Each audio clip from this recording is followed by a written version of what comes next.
का जो विषय है जिस पे हम आज मनन करना चाहते हैं वो है dealing with temptation. Dealing with temptation. Temptation का मतलब क्या होता है, किसी को पता है? What is temptation?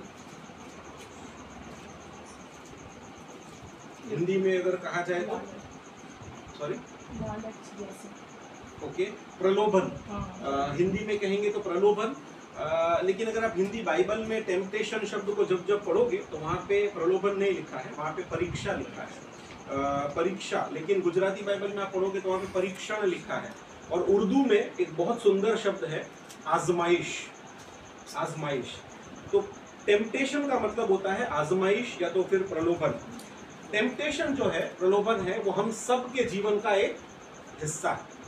कोई भी व्यक्ति इस दुनिया में ऐसा नहीं हुआ जो ये कह सके कि मेरे जीवन में कभी कोई आजमाइश नहीं आई या कोई प्रलोभन नहीं आया या मैं परीक्षण से परे हूँ, है ना। कोई भी व्यक्ति नहीं, क्योंकि जब आदम और हवा जो प्रथम इस सृष्टि के मनुष्य थे, उनके जीवन में भी क्या आता था, क्या क्या आया था उनके जीवन में? प्रलोभन आया था, है ना। शैतान ने उनके जीवन में प्रलोभन डाला। और यीशु मसीह भी जो इस संसार में जिए तो उनके जीवन में भी क्या आया था? क्या आया था? प्रलोभन। शैतान ने किया था नहीं प्रलोभन यीशु मसीह का, याद है हमें? मत्ती उसका कौन सा अध्याय? मत्ती का सुसमाचार उसका 4था अध्याय। तो यीशु मसीह का भी प्रलोभन हुआ, आदम और हवा का भी प्रलोभन हुआ।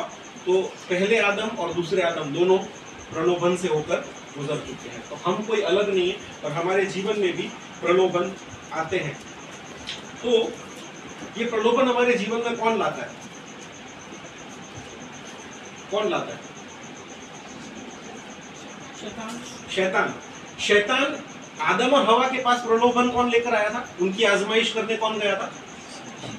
यीशु मसीह के पास आजमाइश करने कौन गया था? तो शैतान जो है वो हमारे जीवन में प्रलोभन लेकर आता है। मैं आपको एक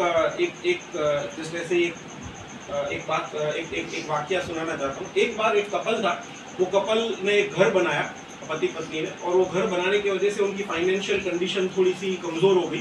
तो वो ऐसे अपने खर्चे कम करने की कोशिश करने लग गए। एक दिन वो लोग मार्केट में गए और जो उसकी वाइफ थी उसने एक बहुत ही अच्छी ऐसी ड्रेस एक शोरूम में लगी हुई देखी। वो लोग अंदर गए, वो वाइफ ने वो ड्रेस को पहनकर ट्राई किया और उसने बिना अपने पति को बताए वो ड्रेस खरीद ली। और वो ड्रेस कितने की थी? वो ड्रेस 10,000 रुपए की थी। तो पति बहुत ही गुस्सा हो गया। पति ने पत्नी को बोला, अरे तुझे पता नहीं अभी हम खर्चे कम कर रहे हैं और तूने 10,000 रुपए की ड्रेस ले ली, ऐसे कैसे?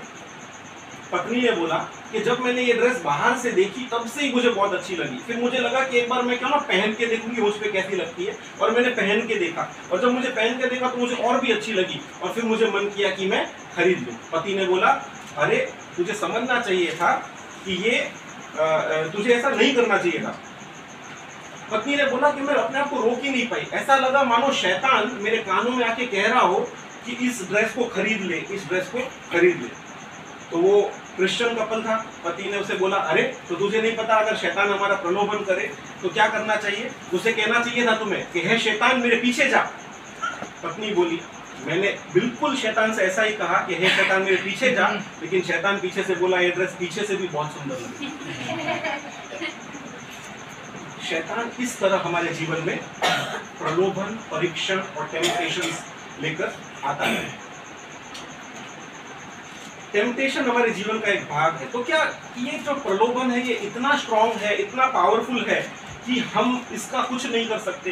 क्या ये प्रलोभन इतना स्ट्रॉन्ग है कि परमेश्वर की आज्ञाओं का उल्लंघन करने के लिए ही हमेशा हमें आगे लेकर जाएगा, परमेश्वर की नाफरमानी करने के लिए हमें उकसाएगा? प्रलोभन क्या है ना? प्रलोभन क्या है? अगर प्रलोभन की एक डेफिनेशन देनी हो, एक वन लाइन में बोलना हो तो इंग्लिश में हम ऐसा कहेंगे, temptation is a man's compelling desire to disobey God and do things his own way. यानी प्रलोभन या तो फिर आजमाइश मनुष्य के जीवन में एक ऐसी तीव्र इच्छा है जो उसे परमेश्वर की आज्ञा का उल्लंघन करने के लिए और अपनी इच्छाओं को पूरी करने के लिए खींचती है। ये प्रलोभन की डेफिनेशन है। एक ऐसी तीव्र इच्छा जो परमेश्वर की आज्ञा का उल्लंघन करने और अपनी इच्छा को पूरी करने के लिए खींचती है। ये है टेम्पटेशन। परमेश्वर के एक दास F.W. फेबर ने ऐसा कहा है, every moment of resistance to temptation is a victory. जब आप प्रलोभन से होकर गुजर रहे हैं और हर वो लम्हा जब आप उस प्रलोभन को किसी न किसी तरह क्या कर रहे हैं, रेजिस्ट कर रहे हैं, उसके सामने आप घुटने नहीं टेक रहे, लेकिन उस प्रलोभन के सामने अपने आप को मजबूत रख रहे हैं, तो क्या हो रहा है, वो हर एक पल जीत का पल है। It's a moment of victory. तो क्या प्रश्न ये उठता है, तो क्या मनुष्य का हृदय इतना धोखा देने वाला है, क्या मनुष्य का हृदय इतना अत्यंत दुष्ट है कि वो किसी भी तरह के प्रलोभन का सामना न कर सके? क्या मनुष्य अपने हृदय से, अपने मन से, अपनी इच्छाओं से प्रलोभन के सामने या आजमाइशों के सामने अपने आप को सुरक्षित रख सकता है? ये प्रश्न है और इसका जवाब हमें परमेश्वर के वचन से मिलता है। हम खोलेंगे पहला कुरिन्थियों उसका 10वां अध्याय और 13वीं आयत को हम पढ़ेंगे। कोई हिंदी में पढ़ेगा और फिर कोई गुजराती में भी पढ़ेगा। जो मनुष्य के शरीर से बाहर है, परमेश्वर सच्चा है और वे तुम्हारी सामर्थ से बाहर परीक्षा से न पड़ने देगा, परीक्षा के साथ विकास करेगा। ओके, गुजराती में कोई पढ़ेगा? है किसी के पास गुजराती बाइबल? नो?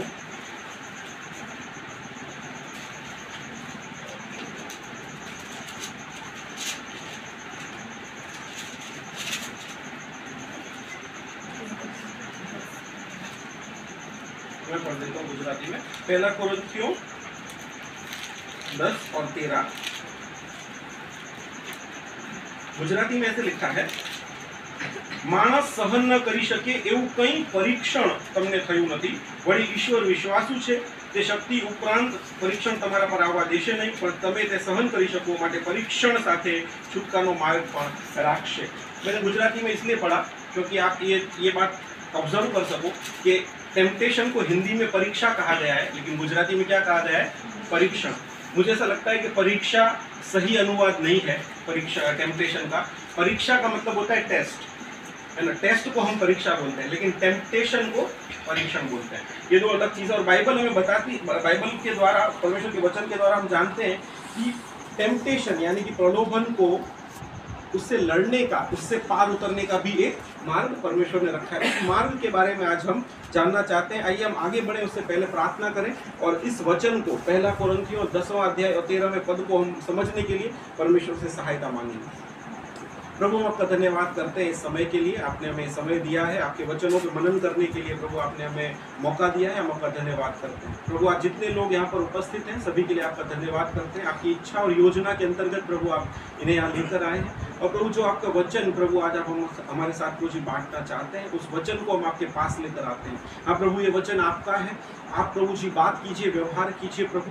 प्रभु शब्द मेरे हैं, लेकिन प्रभु जी मेरे अंदर से होकर प्रभु आप बोलिए, ताकि प्रभु जी जो कुछ मैं कहूँ प्रभु, मेरे मुख से जो भी निकले वो पवित्र आत्मा की अगुवाई में हो, आपकी इच्छा के अनुसार हो। जो आप प्रभु जी आज कलीसिया से कहना चाहते हैं वो प्रभु जी आप कह दीजिए, ताकि प्रभु हम आपके वचनों को सुनने, समझने और प्रभु जी उसको मनन करने वाले और उसको अपने जीवन में पालन करने वाले बन सकें। प्रभु हम यहाँ बैठे हर एक व्यक्तियों को भी आपके हाथों में सौंपते हैं, हमारे हृदय और मनों का कब्जा आप लीजिए।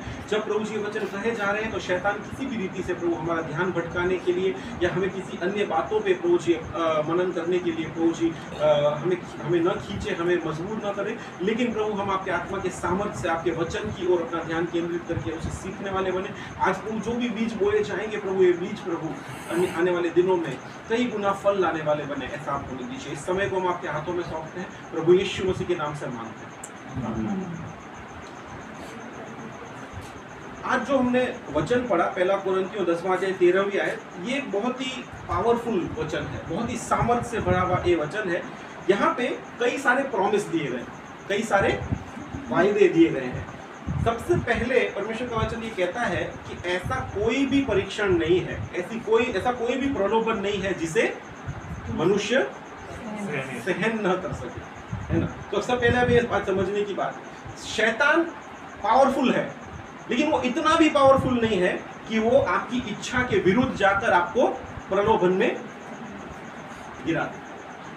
प्रलोभन में हम तभी गिरते हैं जब थोड़ी बहुत हमारी भी इच्छा शैतान के प्रयत्नों के साथ क्या हो जाती है, सम्मिलित हो जाती है। शैतान पावरफुल है लेकिन इतना पावरफुल नहीं है कि वो हमें परीक्षण में गिरा ही दे। जब हमारा हृदय कहीं ना कहीं थोड़ा सा भटकता है, थोड़ा बहुत हम उस प्रलोभन को हमारे जीवन में कार्य करने देते हैं, तब क्या होता है, हम उस टेम्पटेशन के विक्टिम बन जाते हैं। विक्टिम यानी क्या बोलते हैं विक्टिम को हिंदी में? क्या बोलते हैं विक्टिम को? विक्टिम समझ गए ना? विक्टिम दोषी नहीं, मतलब जिस पे अटैक किया गया हो, विक्टिम बन जाते हैं। पीड़ित, हम पीड़ित बन जाते हैं, मतलब है ना, शैतान हम पर अटैक करता है और हम उस टेम्पटेशन को के मतलब उसमें हो जाते हैं, पीड़ित बन जाते हैं। तो लेकिन परमेश्वर का वचन हमें कहता है कि ऐसा कोई परीक्षण नहीं है कि जो हम अगर चाहें कि उसको हम रेजिस्ट करना चाहें, उससे हम मुकाबला करना चाहें और न कर पाएं। इसीलिए सबसे पहले हमें परीक्षण को समझना पड़ेगा। प्रलोभन क्या है, कैसे कार्य करता है, कौन लाता है और उसमें क्या क्या बातें हमें ध्यान रखनी है। जब ये बातें हम समझेंगे तब हम टेम्पटेशन से यानी कि प्रलोभन से डील कर पाएंगे, हम उसके साथ उसको हैंडल कर पाएंगे। सबसे पहले हम परीक्षण के जरिए को समझते हैं। ये जो परीक्षण है ये क्या करना चाहता है? ये परीक्षण आपको नियंत्रण में लाना चाहता है। Temptation wants to control you, temptation wants to overtake you and temptation wants to dominate you. प्रलोभन आपको नियंत्रण में लाना चाहता है, प्रलोभन आप पर कब्जा करना चाहता है और प्रलोभन आपको आप पर प्रभुता करना चाहता है। हमारे जीवन में परीक्षण कैसे आता है पता है? पहले हम किसी ना किसी परीक्षा में पढ़ते हैं। फॉर एग्जाम्पल, मैं आपको एग्जाम्पल दूँ, अगर हमारे किसी व्यक्ति हो जिसकी आर्थिक परिस्थिति बहुत खराब चल रही है, राइट, और वो उसके ऑफिस में एक दिन था और ऑफिस में अचानक उसे किसी की डेस्क पे एक बड़ा सा पैकेट मिला, उस पैकेट के अंदर 50,000 रुपये कोई व्यक्ति रखकर वो लॉकर में डालना भूल गया और उसको मिल गया। तो उसके जीवन में अब ये टेस्ट है, उसे क्या करना चाहिए? वो पैकेट किसको वापस देना चाहिए? जिसका वो है, या फिर उसके बॉस को या उसको ले जाके देना चाहिए। लेकिन कोई नहीं देख रहा है, ऑफिस खाली है, मैं अकेला हूँ और एक पैकेट यहाँ पड़ा है। ये एक परीक्षा की घड़ी है और उस परीक्षा की घड़ी में हम क्या निर्णय लेते हैं, हम क्या करना का पसंद करते हैं, वही डिसाइड करता है कि हम प्रलोभन में गिर गए या नहीं। परीक्षा की घड़ी में हम क्या करते हैं। सो परीक्षण को इस तरह से भी हम देख सकते हैं कि ये एक एक्सटर्नल, एक बाह्य चीज है। इट्स एन एक्सटर्नल फैक्टर जिसको हम अंदर आने देते हैं और फिर वो अंदर आने के बाद क्या करता है, वो क्या काम करता है, वो हमें पाप करने की ओर यानी कि दुष्टता करने की ओर खींचकर ले जाता है। जैसे मैंने अभी एग्जांपल दिया, उसमें जो उसकी परीक्षा है वो बाह्य है, जो पैकेट है वो उसका नहीं है, जो पैसे हैं उसके नहीं, उसकी परीक्षा है कि वो अपने बॉस को वो चीज़ वापस दे दे। लेकिन अगर वो उस परीक्षा को अपने अंदर आने देगा, उसको हावी होने देगा, तो वो क्या बन जाएगा, उसके जीवन में परीक्षण का रूप ले लेगा। और परीक्षण का रूप लिया तो फिर अब वो परीक्षण में मैं रख लूँ या छोड़ दूँ, रख लूँ या वापस दे दूँ, अब ये परीक्षण बन चुका है। और परीक्षण बनने के बाद अगर उसने वो चीज़ रख ली तो क्या होगा, परीक्षण ने किसको जन्म दे दिया, पाप को जन्म दे दिया। इस तरह से परीक्षण हमारे जीवन में कार्य करता है। दूसरी एक महत्वपूर्ण बात मैं आपको बताना चाहता हूँ, याकूब की पत्री उसका पहला अध्याय 13वीं आयत। परीक्षण यानी कि प्रलोभन कभी भी परमेश्वर की ओर से होता है। परीक्षण, हेलो, परीक्षण किसकी ओर से होता है, परमेश्वर की ओर से होता है। सब लोग जागरूक, हेलो, परीक्षण किसकी ओर से होता है, मैंने शुरू में ही बता दिया था, राइट। कभी भी परीक्षण परमेश्वर की ओर से नहीं आता। याकूब 1:13 कोई पढ़ेगा। जब किसी की परीक्षा हो तो वह यह न कहे कि मेरी परीक्षा परमेश्वर की ओर से होती है, क्योंकि न तो बुरी बातों से परमेश्वर किसी की परीक्षा न तो बुरी बातों से परमेश्वर की परीक्षा हो सकती है और न किसी की परीक्षा वह आप करता है। हालेलुया। परमेश्वर कभी भी किसी की परीक्षा नहीं करता, ऐसा बाइबल में लिखा है। परीक्षा की जगह हम उसको परीक्षण बोलेंगे या प्रलोभन बोलेंगे, आजमाइश बोलेंगे, राइट। परमेश्वर कभी किसी को आजमाइश में नहीं डालता, परमेश्वर कभी किसी की परीक्षण नहीं करता। हाँ, लेकिन परमेश्वर परीक्षा जरूर करता है, राइट। सो मैंने आपको शुरुआत में बताया, there are two things, test and temptation. एक चीज है परीक्षा, एक चीज है परीक्षण। राइट।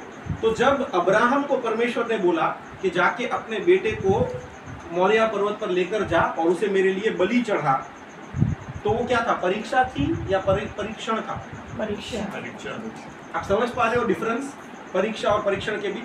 परमेश्वर ने अब्राहम को बोला, परमेश्वर कभी नहीं चाहते थे कि अब्राहम इसहाक को बलि चढ़ा दे, पर परमेश्वर ने अब्राहम के विश्वास की परीक्षा करने के लिए, टेस्ट लेने के लिए अब्राहम को ये बात बोली कि देखिए अब्राहम क्या करता है। और अब्राहम जब उसको लेकर गया, उसने अपने विश्वास को साबित किया। परमेश्वर ने क्या कहा, तेरा हाथ तू लड़के पर मत उठाना, राइट। सो परमेश्वर सिर्फ हमारी परीक्षा करते हैं, परमेश्वर हमें परीक्षण में नहीं डालते, राइट। हमें ये बात समझने की जरूरत है। अय्यूब है ना, अय्यूब के जीवन में जो भी चीजें हुई वो क्या था, परीक्षा थी या परीक्षण था?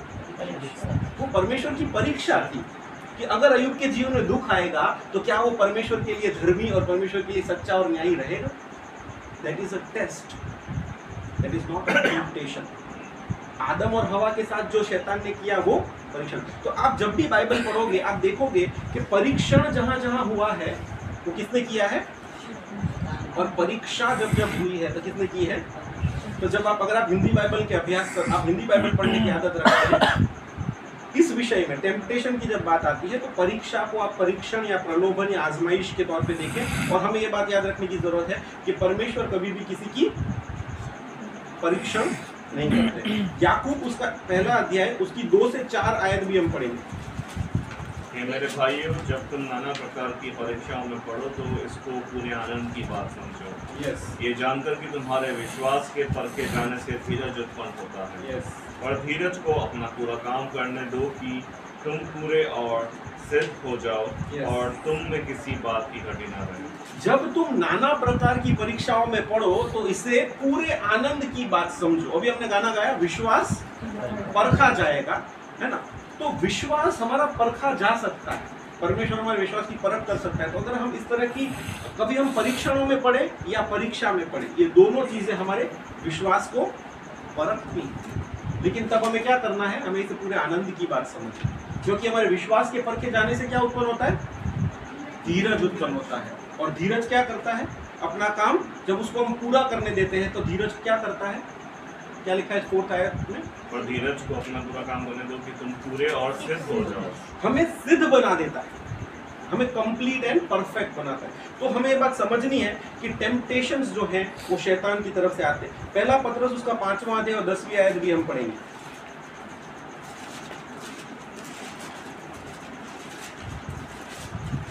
वहां पर ऐसा लिखा है कि परमेश्वर विश्वासियों के जीवन में कुछ समय के लिए ये परीक्षण आने देते हैं। जब शैतान विश्वासियों का परीक्षण करने की कोशिश करता है तब परमेश्वर उसको करने देते हैं कुछ समय के लिए। पहला पतरस 5 और 10।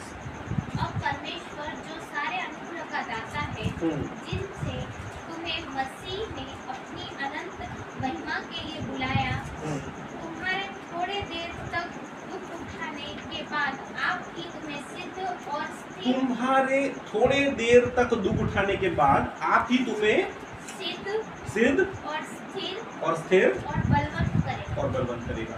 जब हम प्रलोभनों से, आजमाइशों से होकर गुजर रहे हैं, परमेश्वर वो चीज देखते हैं।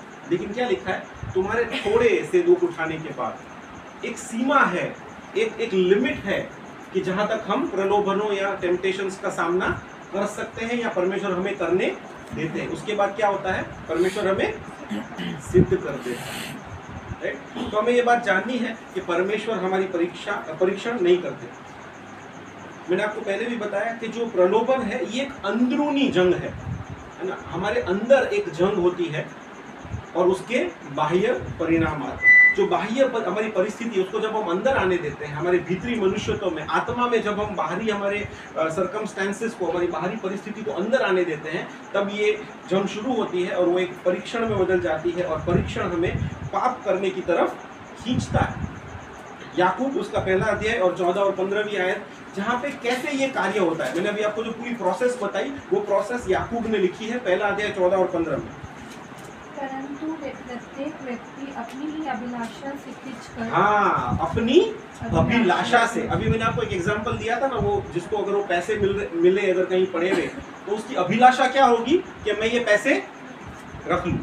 तो अपनी अभिलाषा से खींचकर हम क्या होते हैं, प्रलोभनों में पड़ जाते हैं। फिर आगे, और फंस कर परीक्षा में पड़ता है। यस, फिर अभिलाषा गर्भवती होकर पाप को जन्म। अभिलाषा गर्भवती होकर क्या होता है, पाप। मैंने देखा, मुझे पसंद आया, मुझे पता था कि मुझे इसे नहीं करना चाहिए, मुझे नहीं लेना चाहिए, मेरा नहीं है, लेकिन मेरी अभिलाषा ने मुझे उसकी तरफ प्रेरित किया, मैंने वो चीज रख ली, और मैंने रख लिया तो क्या हुआ, अभिलाषा गर्भवती होकर पाप को जन्म देती है। आगे क्या होता है, और पाप जब बढ़ जाता है, पाप जब बढ़ जाता है तो मृत्यु को उत्पन्न करता है। ओहो, परीक्षण का अंत तो बहुत डेंजरस बताया गया है यहाँ पे। प्रलोभनों का अंत क्या बताया गया है, मृत्यु।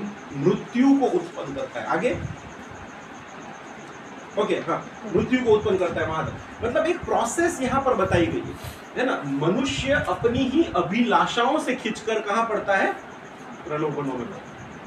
हमारी अभिलाषा, मैंने आपको पहले ही बताया, शैतान इतना पावरफुल नहीं है कि वो आपको अपनी मर्जी से प्रलोभनों में, शैतान की कोई हैसियत नहीं है कि वो हमें प्रलोभनों में अपनी मर्जी से डाल दे। वो सिर्फ हमारे सामने आसपास परिस्थितियों को उत्पन्न कर सकता है। आजकल बहुत तरह की परिस्थितियां उत्पन्न होती हैं, लोगों के जीवन में बहुत तरह के प्रलोभन उत्पन्न होते हैं, है ना। किसी की अगर फाइनेंशियल कंडीशन खराब है तो उसका प्रलोभन, फिजिकल इंटीमेसी रिलेटेड प्रलोभन उत्पन्न होते हैं। किसी के लोभ और लालच का परीक्षण उत्पन्न होता है, अरे इसके पास ये है, मेरे पास नहीं, राइट। हमारी पोजीशन के घमंड का प्रलोभन उत्पन्न होता है, अरे ये मेरे से ऊपर है, मैं इससे नीचे हूँ, है ना। पोजीशन, पावर, अथॉरिटी, ये बहुत तरह के प्रलोभन, बहुत तरह की आजमाइशें शैतान हमारे जीवन में लाना चाहता है। पर ये सिर्फ शैतान की डिजायर है, शैतान अपनी मर्जी से नहीं ला सकता। शैतान सिर्फ हमारे आसपास वो परिस्थितियां खड़ी कर सकता है। लाता कौन है, लाता कौन है, हम खुद। इसलिए जब आप अगली बार परीक्षण में पढ़ो, ये मत कहना कि परमेश्वर ने हमें परीक्षण में डाला, लेकिन याद रखना, आपकी अपनी अभिलाषाओं से खींचकर आप कहाँ पड़े हो, आपकी अपनी अभिलाषाओं से खींचकर आप प्रलोभन में पड़े हो। और एक बार आपने उसको एंट्री दे दी, शैतान ने जो सर्कमस्टेंसेस, परिस्थिति आपके आसपास बनाई थी, एक बार आपने दरवाजे खोले, उस सिचुएशन को आप अंदर ले आए, प्रलोभन में आप गिर गए, उसके बाद की जो प्रोसेस है वहां पे लिखा है कि अभिलाषा गर्भ धरकर पाप को जन्म देती है और पाप मृत्यु को उत्पन्न करता है। ये बहुत ही खतरनाक परिणाम है। हमें इस तरह के परीक्षणों से बचने की जरूरत है। इंग्लिश में एक बहुत सुंदर कहावत है, फ्री चीज is always available in mouse traps. कितनों को समझ में आया, फ्री चीज इज ऑलवेज अवेलेबल इन।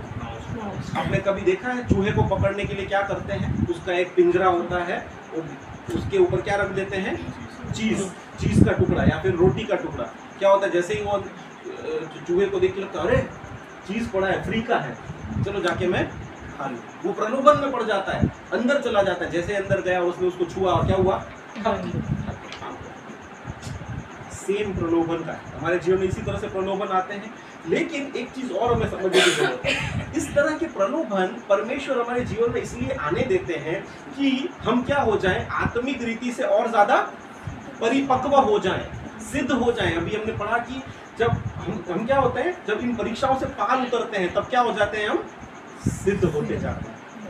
धीरज के उत्पन्न होने से हम सिद्ध होते हैं। तो परमेश्वर हमारे जीवन में परीक्षण इसलिए आने देते हैं कि हम आत्मिक रीति से परिपक्व हो जाएं और परफेक्शन की ओर आगे बढ़े। अब ये जो प्रलोभन है, इसका नेचर क्या है, किस तरह के प्रलोभन होते हैं। पहला कुरिन्थियों 10वां अध्याय 13वीं आयत में परीक्षण के बारे में एक बहुत सुंदर बात लिखी है। क्या लिखा है, कोई बताएगा परीक्षण कैसे होते हैं? पहला कुरिन्थियों 10:13 में क्या लिखा है, कैसे होते हैं परीक्षण? तुम किसी ऐसी परीक्षा में नहीं पड़े जो मनुष्य के सहने से बाहर है। ओके, बस इतना। ये लाइन पढ़कर आपको परीक्षण के बारे में क्या जानने मिला? जल्दी, बहुत इजी है। लिखाइए भाई। कि कोई भी ऐसे सहने के बाहर परीक्षा। यस, इस संसार में ऐसा कोई परीक्षण आज तक नहीं हुआ जो मनुष्य के सहने से। बाहर। तो परीक्षण का एक कैरेक्टरिस्टिक, परीक्षण का एक गुणधर्म ये है कि कोई भी ऐसा परीक्षण है ही नहीं दुनिया में जिसको हम कह के यार ये तो हमसे सहन नहीं हो रहा है, तो हम बहुत भारी है, ये है वो। हम क्या करते हैं, हम अपने परीक्षण को बहुत बड़ा बताना चाह रहे हैं, यार आपको पता नहीं मैं किन हालातों से गुजर रहा हूँ, अरे आपको पता नहीं क्या हो रहा है, आपको पता है मेरी जिंदगी का, मेरे को पता है, हम भुगत रहे हैं, हमको पता है। हम अपने परीक्षण को क्या बना देना चाहते हैं, बहुत यूनिक है हम। यूनिक समझते हो, विशिष्ट। हमारा परीक्षण बहुत विशेष प्रकार का है, आपको नहीं पता है ना। हमारा परीक्षण बहुत बड़ा है, आपके समझने से बाहर है। हम हमारे परीक्षण को क्या बना देना चाहते हैं, बहुत unique and special. Our temptation is very unique and very special. लेकिन भाई और बहनों में याद रखने की जरूरत है, ऐसा कोई टेम्पटेशन नहीं है जो जिससे होकर कभी ना कभी दुनिया का कोई ना कोई व्यक्ति ना गुजरा हो। ऐसा कोई भी टेम्पटेशन नहीं। आप उस टेम्पटेशन से होकर गुजर रहे हो, आप उस प्रलोभन से होकर गुजर रहे हो, इसका मतलब ये नहीं है कि ये आप ही हो। आपके जैसे और कई लोग होंगे जो इस समय उसी एग्जैक्ट परिस्थिति से, उसी एग्जैक्ट आजमाइश से होकर गुजर रहे होंगे। कई परमेश्वर के दास हैं, कई परमेश्वर की दासियां हैं जिन्होंने इससे भी भयंकर प्रलोभनों से, इससे भी बड़े परीक्षणों से होकर गुजरे हैं और फतेह पाई। वो जीते हैं, हारे नहीं। कैसे? क्योंकि उन्होंने परमेश्वर में अपनी सामर्थ्य पाई कि उस परीक्षण को, उस प्रलोभन को वो लोग पराजित करते। हम प्रलोभनों के सामने जीत सकते हैं। ऐसी कोई आजमाइश नहीं है हमारे जीवन में जो हमें हरा दे, और जिसको कहे ये तो इनविंसिबल है। इनविंसिबल समझते हो, जिसको हराया ना जा सके। इनविंसिबल वो होता है जिसको कोई नहीं हरा सकता। ऐसी कोई आजमाइश नहीं है जो इनविंसिबल हो, जिसे कोई भी ना हरा सकता। एक लड़की ने एक बहुत अच्छी गवाही दी थी एक बार। उसने ऐसे बोला कि जब भी प्रलोभन मेरे दिल के दरवाजे पे दस्तक देता है, तब मैं क्या करती हूँ पता है? मैं उस दरवाजे को खोलने के लिए यीशु मसीह को भेज देती हूँ, और प्रलोभन देख के बोलता है सॉरी मैं गलत जगह पर आता हूँ। बस हमें इतना ही करना। जब प्रलोभन हमारे दिल के दरवाजे पर दस्तक दे रहा है, तब हमें क्या करना है? आत्मा से, पवित्र आत्मा की सामर्थ्य से लड़ना है, यीशु मसीह का नाम लेकर लड़ना है। यीशु मसीह को देखते हुए सारे प्रलोभन, सारे परीक्षण, शैतान भाग गया था ना। 3 क्वेश्चन पूछा, यीशु मसीह ने 3 जवाब दिया वचन से और पवित्र आत्मा की सामर्थ्य से। फिर क्या हुआ? शैतान, लिखा है वहां पे, शैतान वहां उसको छोड़कर चला गया और स्वर्गदूत आकर उसकी सेवा करने। हालेलुया। परीक्षणों से इस तरह से डील किया जाता है। हम सब परीक्षणों, शैतान जो है, शैतान का एक ही काम है, वो परमेश्वर के दासों को, परमेश्वर की दासियों को, विश्वासी लोगों को परीक्षण में डालना चाहता है, कंटिन्यू। उसका एक ही हेतु है कि हर परमेश्वर का दास, दासी, प्रभु के सेवक, विश्वासी लोग, चर्च के लोग क्या हो, हमेशा एक न तो दूसरा न तो तीसरा, किसी न किसी प्रकार के परीक्षण और प्रलोभनों से घिरे हुए रहे। ये शैतान का काम है, और इसलिए हम पर कंटिन्यूस अटैक चालू। एक तीर को छोड़कर दूसरा वहां से आ रहा है। Continuous we are under attack, है ना। और इसलिए परीक्षण हम सबके लिए सामान्य बात, यहाँ बैठे हुए सभी लोगों के लिए सामान्य बात। मुझे नहीं पता आज आप किन परीक्षणों से होकर गुजर रहे हैं, मुझे नहीं पता आज आपके जीवन में क्या प्रलोभन है जिनसे आप लड़ रहे हो। कौन से वो प्रलोभन है जो हर दिन हमें पाप में गिरा देते हैं? कौन सी वो परीक्षाएं हैं, परीक्षण है, कौन से ऐसी आजमाइशें हैं जो हमारे जीवन में शैतान द्वारा आ रही हैं, हम उसके सामने घुटने टेक दे रहे हैं और प्रतिदिन हम उन परीक्षणों, आजमाइशों के सामने हार रहे हैं और पाप में गिर जा रहे हैं। लेकिन हमारे लिए एक खुशी की बात, मनुष्य सहन न कर सके ऐसा कोई भी परीक्षण हमें नहीं हुआ। क्यों? पता है?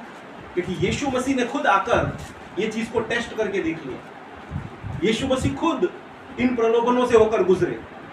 शैतान ने बोला पत्थरों को बोल रोटी बन जाए, भूख का परीक्षण, शारीरिक लालसा। दूसरी बात, शैतान ने बोला ये सब देख, ये सब मैं तुझे दे सकता हूं। क्या है? आंखों की लालसा। शैतान ने बोला अपने आप को नीचे गिरा दे, अगर तू परमेश्वर का पुत्र है तो स्वर्गदूत आकर तुझे हाथों हाथ उठा लेंगे और तेरे पांव को ठेस न लगेगी। जीवन का अहंकार, हर बात में प्रभु यीशु मसीह का प्रलोभन परीक्षण हो चुका है। और इसलिए हम पढ़ेंगे इब्रानियों 4 और 15। यीशु मसीह ऐसा महान याजक है जो हर प्रकार की परीक्षाओं से होकर गुजर चुका है, हर तरह से वो परखा जा चुका है, लेकिन फिर भी वो निष्पाप और निष्कलंक रहा। कोई पढ़ेगा इब्रानियों 4:15। हमारा ऐसा महायाजक नहीं जो Yes. हमारी निर्बलताओं में हमारे साथ दुखी न हो, यस, वरन वह सब बातों में हमारी नहीं बसमत हो गया, जो सब बातों में हमारी नहीं परखा गया। अभी अरे आपको क्या पता हमारे जीवन में क्या, अरे बाइबल में ऐसा लिखा है, सब बातों में किसके नहीं परखा गया? किसकी नहीं? बोलिए मेरी नहीं। मेरी नहीं, बोलो मेरी नहीं। बोलते नहीं। मैं आपको बहुत इंपॉर्टेंट पॉइंट बता रहा हूँ, this is the most important point. यीशु मसीह के बारे में ऐसा लिखा है, हमारी नहीं मतलब मेरी नहीं। मैं जिन जिन परीक्षणों से होकर रोज गुजर रहा हूँ, या मेरे जीवन के जन्म से लेकर अभी तक जिन जिन प्रलोभनों से परीक्षणों से होकर मैं अभी तक गुजरता आया हूँ ना, वो सब चाहे वो भूख हो, चाहे वो मेरा अहंकार हो, चाहे लालच हो, चाहे लोभ हो, चाहे वासना हो, हर चीज में से होकर कौन निकला है? क्या यीशु मसीह को शारीरिक आकर्षण नहीं हुआ होगा?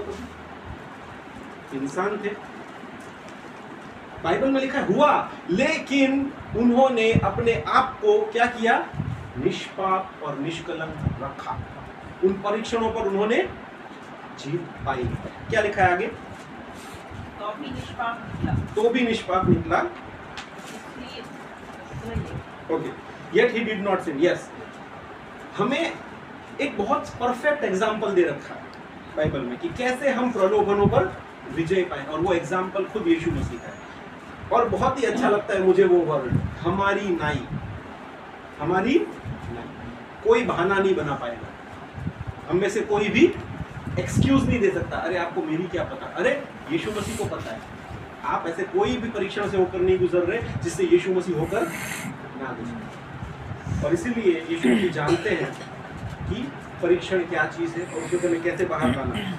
और जब कोई परीक्षण में गिर जाता है तो हमें क्या करना चाहिए विश्वासी भाई और बहन होने के नाते? गलातियों 6 और 1 कोई पढ़ेगा?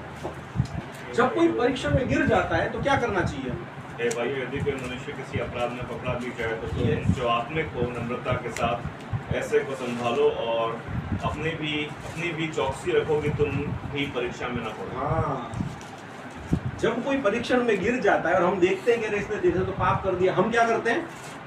मुझे तो पता ही पहले से ही ऐसा है, मुझे पता था ये ऐसे ही करे, बचपन से ही ऐसा रहा है। ये हमारा तरीका है डील करने का। हम अपने आप को धर्मी और दूसरे को पापी करार देने में देरी नहीं करते। लेकिन क्या लिखा है? यदि तुम आत्मिक हो, यदि तुम परमेश्वर की आत्मा से चलते हो तो क्या करो अभिषेक? नम्रता के साथ ऐसों को संभालो। नम्रता के साथ ऐसे लोगों को क्या करो? क्योंकि पता है क्या हुआ है, वो पहले से ही परीक्षण में गिर के बेचारा फंस चुका है। वो बेचारी पहले से ही परेशान है कि उसने अपने जीवन में परीक्षण आने दिया और वो उस परीक्षण के सामने हार गया या हार गई। वो पहले ही दुखी है और फिर ऊपर से अपने 2 टॉन्ट और आएंगे पीछे से, 2 टॉन्ट अपन मार देंगे चुपचाप से। મને ખબર જ હતી, અમે તો પહેલા લખણ જોઈ લીધા હતા। हम ये करते हैं, this is what we do as believers. लेकिन बाइबल में क्या कहती है कि ऐसे लोगों को हमें क्या करना? यदि तुम आत्मिक हो और तुम किसी को गिरता हुआ देखो तो क्या करो? संभालो, नम्रता के साथ संभालो और क्या करो? उसको अपनी भी चौकसी रखो कि तुम परीक्षा में ना पड़ो। अपनी भी चौकसी रखो। ऐसा नहीं कि फिर उसको संभाल लेगा और हम भी गिर गए। किसी को गड्ढे में से निकालते हुए खुद भी गड्ढे में हमें नहीं गिरना है ना। तो ये बातें हमें याद रखनी है। दूसरी जो एक और इम्पोर्टेंट बात है, हर प्रलोभन, हर परीक्षण की एक सीमा है। अभी हमने क्या गाना गाया? सीमा से बाहर परीक्षा न होगी। और यही बात 1 कोरिन्थियों 10वां अध्याय 13वें पद के दूसरे भाग में लिखा है। क्या है कि ऐसा कोई भी परीक्षण तुम्हें नहीं हुआ जो मनुष्य सह ना सके। और उसके बाद क्या होगा? परीक्षा के साथ निकास भी करेगा। हाँ, परमेश्वर क्या है? विश्वास योग्य है और वो क्या करेगा? परीक्षा के साथ विकास का मार्ग भी रखेगा। परमेश्वर को पता है आपकी लिमिट कहाँ है, परमेश्वर को पता है आपका स्ट्रक्चर जो है, आपका बंधारण। तो गुजराती में एक कलम है, परमेश्वर आप ईश्वर आपको बंधारण जाने चाहिए, तो हिंदी में क्या बोलेंगे, लॉर्ड नोज अवर कॉन्स्टिट्यूशन। हद, हिंदी में हद लिखा है, गुजराती में लिखा है बंधारण। परमेश्वर जानता है कि हमारा बंधारण, हमारा कॉन्स्टिट्यूशन क्या है और हम मिट्टी के हैं, ये बात परमेश्वर याद रखता है। तो इसीलिए मैंने अभी बताया, पर जब हम प्रलोभनों से होकर गुजर रहे हैं, पहला पत्रस 5:10 में लिखा है कि कुछ देर के दुख के बाद परमेश्वर क्या करेगा, आपको निकाल। मैं आपको एक बहुत सुंदर एग्जांपल देता हूँ। कोई निकालेगा यूहन्ना 18 उसका 4 से 9 पद। वहां पर क्या हुआ, यीशु मसीह गतसेमानी की बाड़ी में है, उनके शिष्य उनके साथ हैं और महायाजक और बहुत सारे रोमन सिपाही और उनके साथ यहूदा इस्करियोत यीशु मसीह को गिरफ्तार करने के लिए वहां पर आए। हाँ, वहां पर क्या लिखा है, यीशु मसीह ने उनसे क्या पूछा, चौथी आयत में क्या लिखा है, यीशु ने उन सब बातों को जो उस पर आने वाली थी जानकर निकला और उससे कहा, किसे ढूंढते हो। ओके, यीशु मसीह जानते थे कि कौन सी बातें अब हम पर आने वाली है, और इसलिए जब वो लोग आए ना, यीशु मसीह अपने आप ही वो ग्रुप में से बाहर आ गए, चेलों को पीछे छोड़ के आगे आकर फ्रंट में खड़े हो गए और आके क्या पूछा, तुम किसे ढूंढते हो। उन्होंने क्या जवाब दिया, यीशु नासरी को। फिर उन्होंने यीशु मसीह क्या बोला, फिर आगे, उसका पकड़ने वाला यहूदा भी उनके साथ खड़ा था। उसके ये कहते ही मैं हूँ, पीछे आकर भूमि पर गिर पड़े। तब उसने फिर उनसे पूछा, किसको ढूंढते हो? वे बोले, यीशु नासरी को। यीशु ने उत्तर दिया, मैं तो किसी के सिवा। ओके। फिर दूसरी बार जब यीशु मसीह ने कहा मैं हूँ, तब क्या हुआ, वो लोग सब गिर गए। और फिर यीशु मसीह ने फिर से उनसे पूछा कि तुम किसे ढूंढते हो। वे बोले यीशु नासरी को। यीशु ने उत्तर दिया, मैं तो तुमसे कह चुका हूँ कि मैं हूँ, यदि मुझे ढूंढते हो तो इन्हें आने दो, इन्हें जाने दो, है ना, इन्हें जाने दो। किन्हें जाने दो, चेलों को जाने दो। यहाँ पे क्या हो रहा है, यीशु मसीह अपने चेलों को क्या कर रहे हैं, प्रोटेक्ट कर रहे हैं उस परीक्षण की घड़ी से जो अब आगे आने वाला है। चौथी आयत में लिखा है आगे क्या होने वाला है, ये जानकर यीशु आगे आया और क्या बोला, तुम किसे। क्या होता पता है, अगर यीशु मसीह के साथ चेलों को भी गिरफ्तार कर लिया होता तो क्या होता पता है, उनका मनोबल बिल्कुल टूट जाता, वो लोग बिल्कुल हताश और निराश हो जाते। और यीशु मसीह ने जिन कार्यों के लिए उन्हें चुना था, शायद हो सकता है वो सब उससे भटक जाते, क्योंकि वो वैसे ही इतने भयभीत हो गए थे। वहां पे लिखा है जब यीशु मसीह को पकड़ के गए तो सब क्या हो गए, उनको छोड़कर। यीशु मसीह ने उनको बचाने के लिए क्या किया, क्योंकि यीशु मसीह हद जानते थे। यीशु मसीह अपने चेलों की हद जानते थे कि अगर अभी मेरे साथ ही गिरफ्तार कर लिया इनको तो सारा काम खत्म हो जाए। और इसलिए यूहन्ना ने बहुत स्पेसिफिकली लिखा है, यीशु मसीह ने क्या कहा, इन्हें जाने दो, तुम किसे ढूंढते हो, मुझे। उन्होंने उनके मुंह से निकलवाया, है ना, यीशु मसीह ने उनके मुंह से निकलवाया कि हम यीशु नासरी को ढूंढते हैं। और इसलिए यीशु मसीह ने क्या कहा, इन्हें। यीशु मसीह जानते हैं कि हमारी हद कहाँ है, हमारी सीमाएं कहाँ है। उस सीमा से ज्यादा क्या होगा, हम पर प्रलोभन या आजमाइश नहीं आ सकती।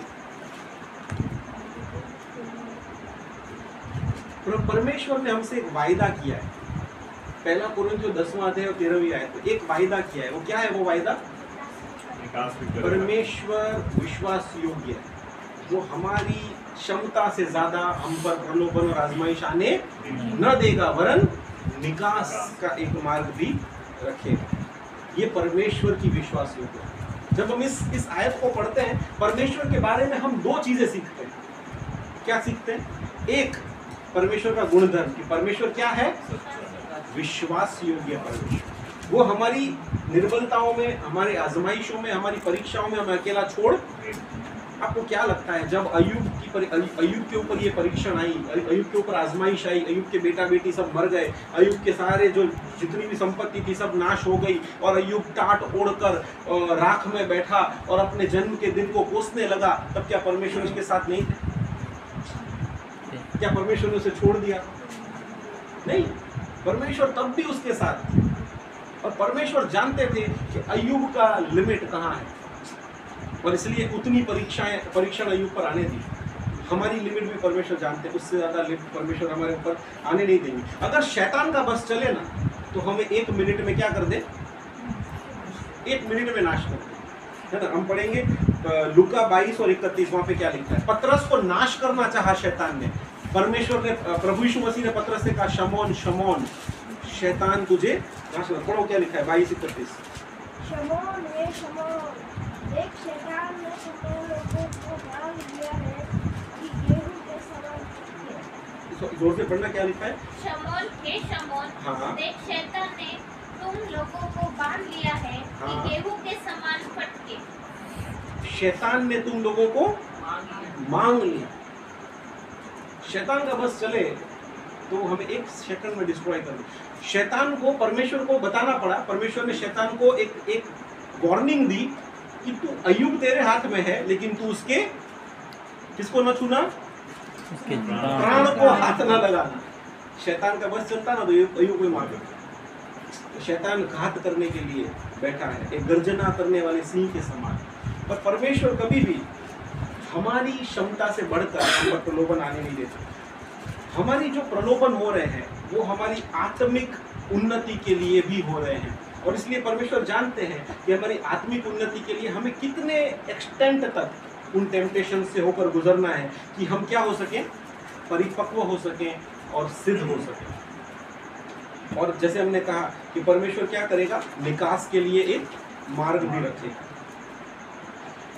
जब परीक्षण हम पर आते हैं, प्रलोभन आते हैं, take it as a test, उसे एक परीक्षा के तौर पर स्वीकार करो। जिन बातों में हम निर्बल हैं, हम उन बातों से के लिए परमेश्वर से क्या मांगे, सहाय मांगे। प्रभु इन परीक्षणों से निकलने के लिए, इन आजमाइशों से गुजरने के लिए हमें क्या करो, आप सहायता करो। और क्या होगा जब हम ऐसी प्रार्थना करेंगे तो परमेश्वर का आत्मा हमें उस परीक्षण से निकलने के लिए क्या करेगा, निकास का मार्ग देगा। निकास का मार्ग। अब ये निकास का मार्ग जो है कई बार हम अपने आप से ढूंढ लेते हैं। निकास का मार्ग ये नहीं है कि प्रलोभनों से हमेशा के लिए मुक्ति मिल गई, ओह अब कभी प्रलोभन, ऐसा हमारी इस जिंदगी में होने वाला नहीं है। ऐसा होगा, लेकिन किस जिंदगी में होगा, इस जिंदगी के बाद की जिंदगी में, जब हम परमेश्वर के साथ महिमामंड शरीरों के साथ होंगे, वहां पे किसी तरह का प्रलोभन हमें नहीं होने वाला। लेकिन जब तक हम इस संसार में हैं और इस शरीर में हैं, मरते दम तक हमारे जीवन में परीक्षण आएंगे, टेम्पटेशन आएंगे, लेकिन उस टेम्पटेशन के साथ निकास का एक मार्ग भी रहेगा। एक निकास का मार्ग क्या होता है पता है, कि हम वो परीक्षणों को स्वीकार कर लें और पाप में गिर जाए। ये भी एक निकास का मार्ग। परीक्षण आ रहे थे, हमने बहुत ट्राई किया, बहुत लड़े, बहुत कोशिश की, लेकिन फिर क्या हुआ, एक दिन हम थक हार के हमने स्वीकार कर लिया। तो क्या हुआ, यूसुफ याद है, यूसुफ पोतीफार की स्त्री ने निरंतर प्रयत्न करते रहे, निरंतर उसको फंसाने के लिए, निरंतर उसके वो क्या करे, उसके साथ व्यभिचार के पाप में। और यूसुफ ने कई दिनों तक प्रयत्न किए उसको नहीं रेजिस्ट करने के लिए। लेकिन एक दिन ऐसा आया कि जब वो एक लिमिट आ गई और यूसुफ को एक निर्णय लेना था। क्या निर्णय लेना था, या तो निकास का मार्ग लेना था उसको, निकास का मार्ग, या तो वो निकास का मार्ग ये होता कि वो पोतीफार की स्त्री की बात मान लेता, वो भी एक निकास है। लेकिन वो भी एक निकास है जब वहां बाइबल में लिखा है वो अपना कपड़ा वहीं पर छोड़कर भाग गया। हालेलुया। हम कौन सा निकास का मार्ग पसंद करते हैं, हमारा निकास का मार्ग कौन सा है? कई बार हम क्या करते हैं, इजी वे, चौड़ा है वो मार्ग जो और सकेत है वो फाटक जो जीवन की। कौन सा निकास का मार्ग ये हमें सोचने की जरूरत है। एक बार एक छोटी बच्ची एक सुपरमार्केट में गई, वहाँ पर चॉकलेट का एक बहुत बड़ा ऐसा बॉक्स पड़ा हुआ था और उसको चॉकलेट देख कर बहुत लालच आ रहा था कि मैं इनमें से कुछ चॉकलेट उठाऊँ और जल्दी से अपने जेब में डाल दूँ। और वो चॉकलेट की ओर ऐसे बड़ी ऐसी नज़रों से, लालच भरी नज़रों से देख रही थी, लेकिन वो उसके पास खड़ी थी। 1 मिनट गुजर गया, उसको ये नहीं पता था कि कैशियर जो है उसकी नज़र उस बच्ची पे है। कैशियर उसके इरादे भांप चुका था और वो 1 मिनट तक खड़ी रही। फिर कैशियर से रहा नहीं गया, कैशियर ने जाके उससे पूछा, बेटा मुझे पता है तुम ये चॉकलेट चुराने की कोशिश कर रही हो। बच्ची ने बहुत सुंदर उत्तर दिया, नहीं अंकल, मैं न चुराने की कोशिश कर रही हूँ। आप समझे बात? परीक्षण हमारे सामने जब होते हैं, हमें उनमें न गिरने का प्रयत्न करना है, झूमते रहना है, हमें स्ट्रगल करते रहना है, लेकिन गिरना नहीं। वही निकास का मार्ग है, that is the way of exit. और वो खड़े रहने के लिए उस बच्ची को वो सारी चॉकलेट के बॉक्सेस देखकर अपनी सारी लालच पर विजय प्राप्त करने के लिए सामर्थ्य कौन देता है?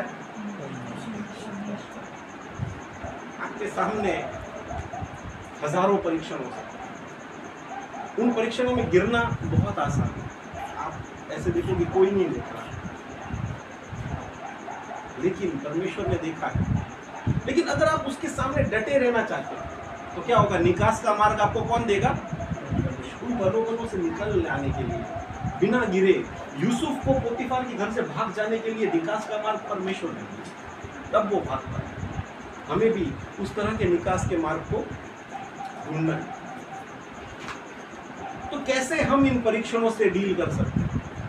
क्या बाइबल ने हमें कुछ बातें बताई कि कैसे हम इन परीक्षणों से, इन प्रलोभनों से डील करें?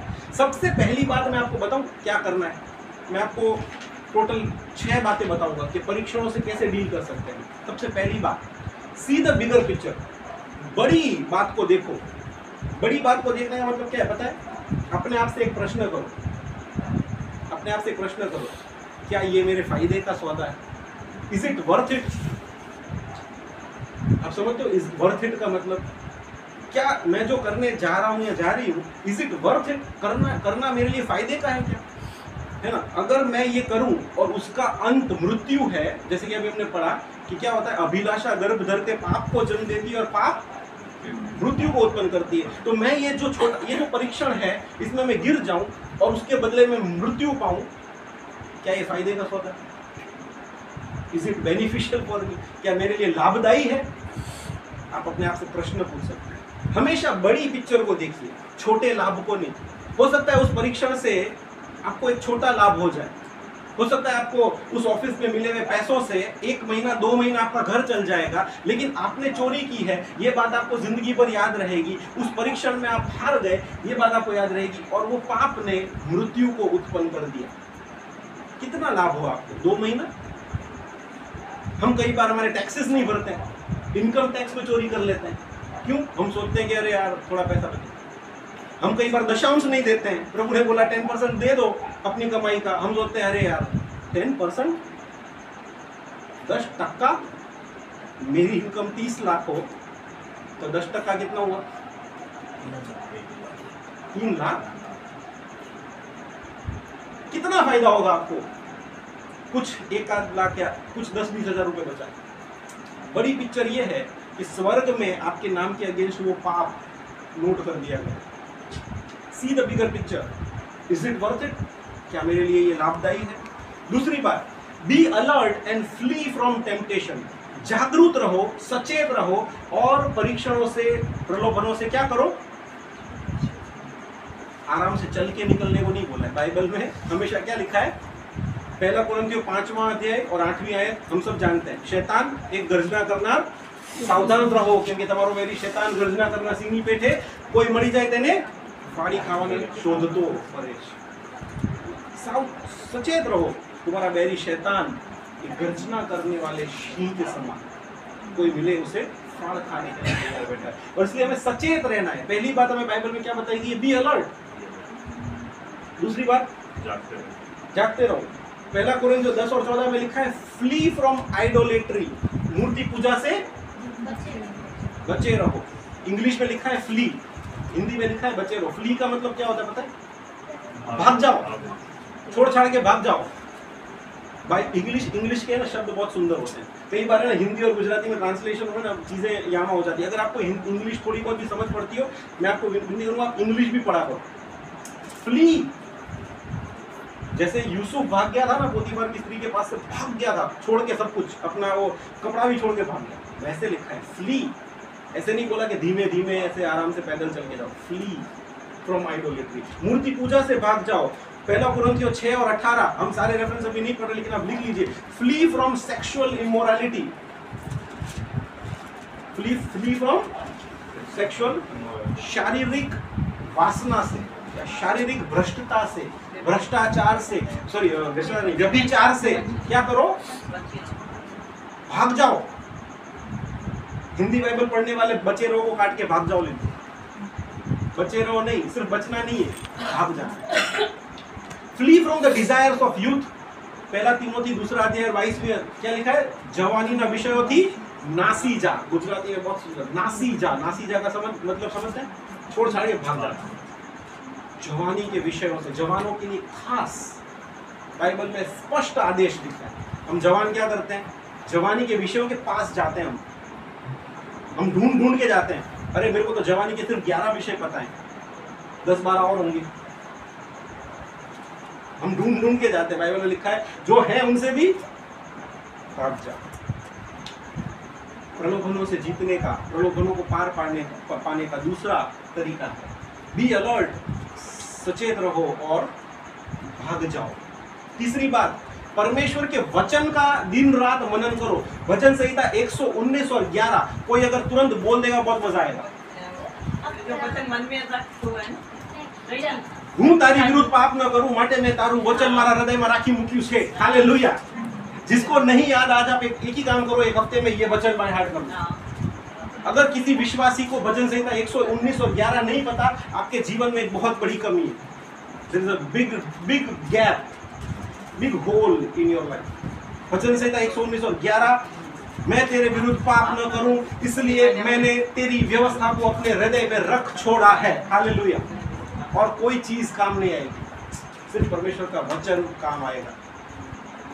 और कोई चीज काम नहीं आएगी, सिर्फ परमेश्वर का वचन काम आएगा।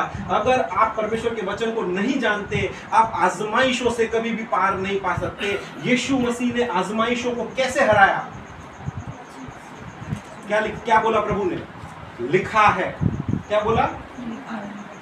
शैतान ने बोला अरे ये भी तो लिखा है। शैतान भी वचन को जानता है, वो आके आपको बोलेगा अरे ये भी तो लिखा है, लेकिन वो कैसे, किस कंटेक्स्ट में लिखा है, आपको उसे कैसे समझना चाहिए। You have to counter attack शैतान एंड टेल कि प्रभु की व्यवस्था मेरे हृदय में है और इसलिए ये लिखा है, लेकिन ये भी लिखा है कि तू अपने परमेश्वर की, परमेश्वर के वचन के बिना वी आर डेड। मैं आपको बता दूं, आप अपनी आत्मिक जीवन में वी आर डेड। आप मरे हुए हो अगर आप परमेश्वर का वचन रोज नहीं पढ़ रहे। और इसलिए मैं बार बार एक प्रश्न करता हूँ कई मीटिंगों में, विश्वासी बहनों, हम में से कितने लोग हैं जिन्होंने बाइबल एक बार भी पूरी बार नहीं पढ़ी? यहाँ ऐसा पूछा जाए कितने लोगों ने पढ़ी है? अगर हमने परमेश्वर का वचन हमारे जीवन में एक बार भी नहीं पढ़ा तो व्यर्थ है हमारा 20, 25, 30, 40, 60, 70 साल अगर हमारे हो गए ना, इट्स ऑल वेस्ट। मैं आपको बहुत क्लियर बता रहा हूँ, अगर आपने एक बार परमेश्वर का वचन नहीं पढ़ा आपके जीवन में, जीवन की किताब ये है, सबसे इम्पोर्टेंट किताब ये है। आप PhD हो गए होंगे, आपने कुछ भी कर लिया होगा, दुनिया की सारी किताबें पढ़ ली होगी, अगर आपने इसको एक बार नहीं पढ़ा, it's a complete waste of life. आपका जीवन व्यर्थ। Very clear. मैं तेरे विरुद्ध पाप ना करूं इसलिए मैंने तेरी व्यवस्था को अपने हृदय में। पापों में गिरने से अगर बचना चाहते हैं, परमेश्वर के वचन को दिन रात मनन करो। भजन संहिता 119 अगर आप पढ़ोगे ना, पूरा भजन परमेश्वर के वचनों के लिए। और ऐसा कहते हैं कि एजरा शास्त्री जो परमेश्वर के वचन से बहुत प्रेम रखता है, उसने भजन संहिता 119 लिखा। 119 और 105 क्या है?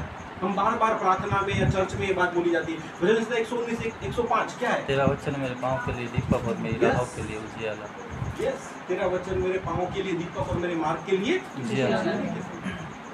कैसे चलेंगे? कैसे चलोगे इस जीवन में? कैसे चलोगे इस संसार में जहाँ सिर्फ अंधकार ही अंधकार? उजियाला नहीं होगा, ठोकर खा के गिरने वाला। बहुत जरूरी है कि हम परमेश्वर के वचनों पर अपना ध्यान केंद्रित करें। अगर नहीं किया ना, इस साल एक प्रतिज्ञा ले लो, 2025 में हम परमेश्वर का वचन एक बार पूरा पढ़ेंगे। और इसके लिए बहुत सारी ऑनलाइन प्लान्स अवेलेबल होते हैं, बहुत सारी हेल्प है मटेरियल कि हम दिन में हमें कितने अध्याय पढ़ने कि हम जाके परमेश्वर का वचन 31 दिसंबर के दिन पूरा कर सके। उसके लिए पूरा एक सिस्टम मिलता है ऑनलाइन, यूज करो उसको, एक समय डिसाइड कर लो। और चौथी बात प्रलोभनों से बचने की, माफ कीजिए थोड़ा समय ज्यादा जा रहा है लेकिन मैं बहुत जल्दी अब खत्म करूंगा। चौथी बात प्रार्थना।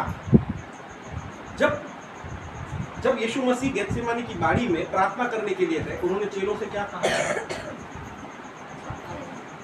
जागते रहो। आगे जागता रहो અને प्रार्थना करो कि તમે परीक्षणમાં न पड़ो। परीक्षा में नहीं गिरना है तो क्या करना है? जागते रहना है। और क्या करना है? जागते रहना है और नेटफ्लिक्स देखना है कि हमें परीक्षणમાં न पड़िए। શું કરીએ છીએ અમે બે વાગે અમારી ફેવરેટ સિરીઝનો છેલ્લો એપિસોડ જોશું, બહુ જોરદાર છે। જાગતા રહો અને નેટફ્લિક્સ જુઓ કે તમે પરીક્ષણમાં। हमारी विडंबना ये है जीवन में, हम सब चीज़ों के लिए जग सकते हैं। अगर आपको कोई कहे कि नेटफ्लिक्स का मैं आपको फ्री सब्सक्रिप्शन दे रहा हूँ 1 महीने के लिए, आपको जितना देखना हो देख लेना, आप क्या करोगे पता है? आप रात भर जगकर जितना देख सकते हो उतना देख लेना। ये इंसानी फितरत है हमारी। और अगर आपको कोई ऐसा कहे कि मैं आपको फ्री सब्सक्रिप्शन दे रहा हूँ, ये प्रेयर की एक ऐप है, सब्सक्राइब करो,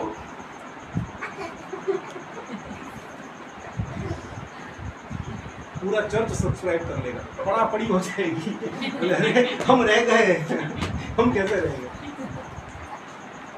जागता रहो और प्रार्थना करो कि તમે પરીક્ષામાં ન પડો। 5वीं बात, take the shield of faith. विश्वास की ढाल को धारण करो। याद रखो कि चाहे कुछ भी हो जाए, परमेश्वर हमें हमारी शक्ति से ज्यादा प्रलोभनों में गिरने न देगा। और शैतान चाहे कितने ही तीर चला ले, उसका निशाना हम पर कभी प्रबल। लिखा है ना यशायाह ने, क्या लिखा? तेरे विरुद्ध बनाया हुआ कोई भी हथियार क्या नहीं होगा, तुझ पर सफल ना होगा। कितना भी कर ले, तेरे शत्रु का निशाना तुझ पर होगा ना सफल। विश्वास कि हमारा बचाने वाला, हमारे आगे ढाल बनकर खड़े रहने वाला, जो गेत्सेमानी की बाड़ी में अपने शिष्यों को बचा सकता है, उनके आगे आके खड़ा हो सकता है, वही प्रभु यीशु मसीह हमारे लिए भी आगे आके खड़ा है। ये विश्वास हमें रखना है। छठी बात, think of your heavenly reward. अपने स्वर्ग की जो आशीष हमें मिलने वाली है, स्वर्ग का जो पुरस्कार मिलने वाला है। कोई निकालेगा याकूब 1 और 12 और फिर हम प्रार्थना में जाएंगे। स्वर्ग में जो हमें बहुत भारी एक आशीष, एक रिवॉर्ड जो मिलने वाला है, उसके बारे में जब हम सोचना शुरू करेंगे ना, तो प्रलोभन हमें क्या लगेंगे? तुच्छ लगेंगे। पौलुस ने बोला कि जो बातों को मैं पहले प्रिय जानता था, उन्हें अब कूड़ा कचरा समझता हूँ। और क्या करता हूँ? क्या करता हूँ? अपने आप को मारता हूँ, अपने आप को मारता कूदता हूँ, है ना। जो बातें आपको प्रिय लग रही है ना यहाँ पे, जिनकी वजह से आप प्रलोभनों में गिर जा रहे हो बार बार, जिनकी वजह से आप बार बार परीक्षणों में गिर कर पाप कर रहे हो, अगर आप अपने स्वर्गीय आशीष जो परमेश्वर ने आपसे प्रॉमिस की, अगर उसके ऊपर ध्यान केंद्रित करोगे, याकूब 1:12 अभी हम पढ़ने वाले हैं, आपको सारी बातें क्या लगेंगी पता है? कूड़ा एंड कचरा। कोई पढ़ेगा याकूब 1:12। धन्य है वह मनुष्य जो परीक्षा में स्थिर रहता, यस, क्योंकि वह खरा निकलकर Yes. जीवन का वो मुकुट जीवन का वो मुकुट पाएगा, पाएगा, जिसकी प्रतिज्ञा प्रभु ने अपने प्रेम रखने वालों के लिए की। अगर आप विश्वास करते हो कि मेरे परमेश्वर ने मुझसे एक प्रतिज्ञा की है, अगर मैं विश्वासी बना रहूं तो क्या होगा? जीवन का मुकुट स्वर्ग में मुझे मिलने वाला है।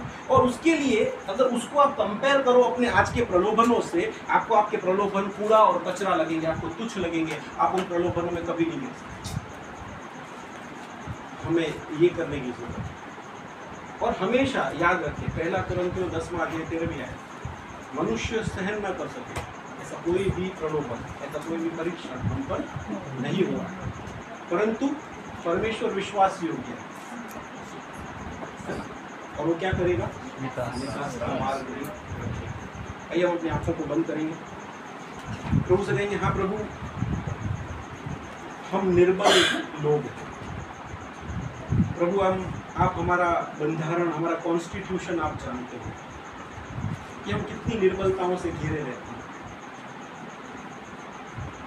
लेकिन प्रभु आपका वचन ये भी कहता है कि हमारी सारी निर्बलताओं को समझने वाला हमारा महान प्रमुख याजक, जो हमारी न्यायी हर एक परीक्षणों से, हर एक प्रलोभनों से होकर गुजर चुका है, और इसलिए वो जानता है, वो समझता है कि हम क्या सहन करते हैं, किन बातों में हम वीक हो जाते हैं, किन बातों को हम कई बार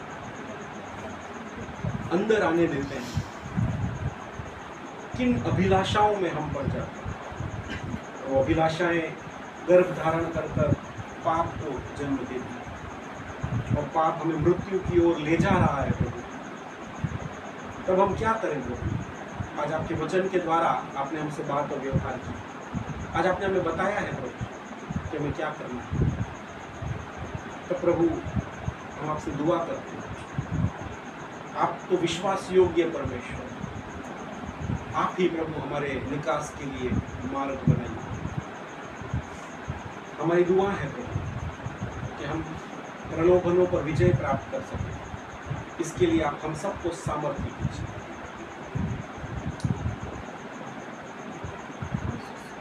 दुआ है ये मेरी तुझसे मेरे खुदा,